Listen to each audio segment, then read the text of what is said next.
Good day, students. Today I'm going to show to you how to do the 3 ways of frying meat. Since our fourth quarter is all about meat cookery, we're going to focus first on the one method under the dry heat cooker, which is frying. And we're going to make use of the white meat. And the best example of the white meat is the chicken. Now, are you ready to differentiate the ways of frying chicken, particularly pan frying, or also known as the pan searing, the shallow frying, and the deep fat frying? What are you waiting for? Let's get started. Kitchen tools and utensils needed in frying: pan, cutting tools, disposable gloves, or it is optional, plates, food tongs, and spoon. Pan frying or pan searing. Sample recipe: chicken steak. Just in pan fried or pan seared chicken steak: chicken breast. It should be free of bones and skin. Calamansi juice, oil, salt, ground pepper, and cayenne pepper. In preparing chicken steak, first wear a disposable gloves or just wash hands before touching the meat. Second, rub with the 1 teaspoon calamansi juice, 1 teaspoon oil, pinch of salt, pepper, and cayenne pepper. Rub all over the chicken.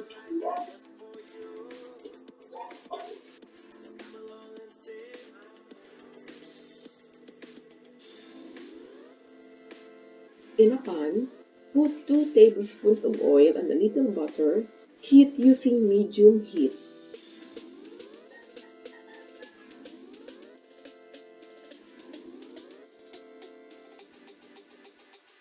Pan-fried chicken steak for about 3 minutes per side. Cover the pan to cook the steak thoroughly.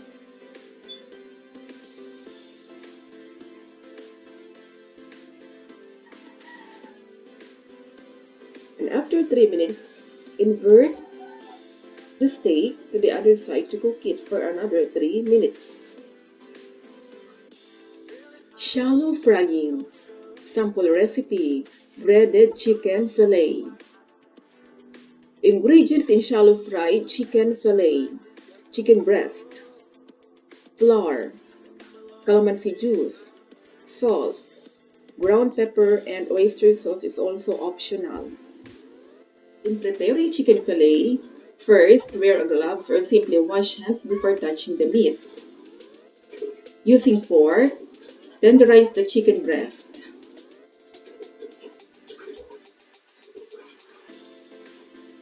Season meat with 1 teaspoon calamansi juice,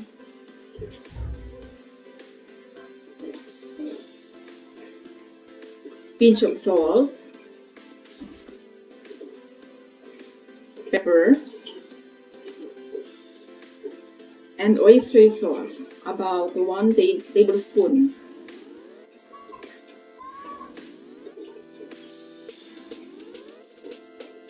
Then coat seasoned chicken fillet with flour. Set aside.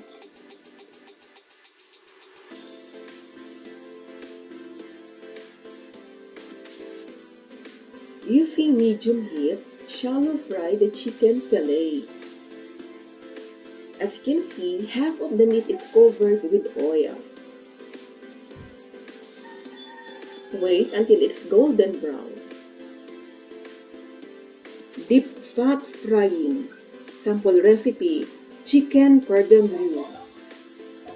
Ingredients in deep fat fried chicken cordon bleu: chicken breast, calamansi juice, salt, ground pepper, flour, beaten egg, white breadcrumbs, and ham and cheese. In preparing chicken cordon bleu, first thinly slice the chicken breast.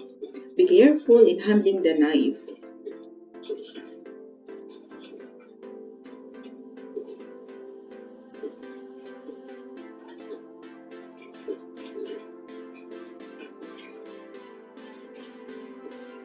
Next, season with calamansi juice, salt, and pepper. In assembling cordon bleu, arrange ham and cheese slices. Then, roll carefully. After that, dredge the rolled chicken with flour.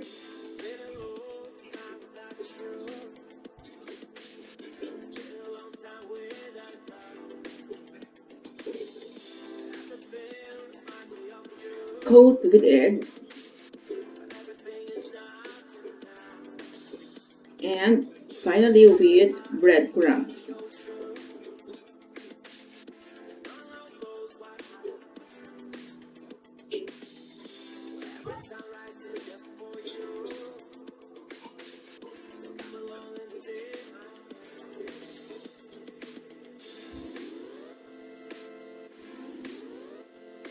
Deep fat frying of the chicken cordon bleu. Remember to heat oil first. Use low to medium heat on fire during frying.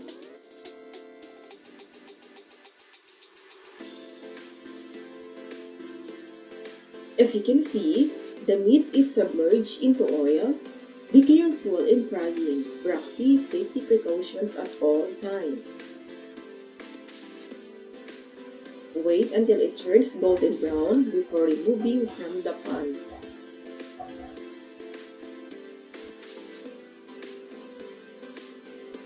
The finished cordon bleu in a spoon.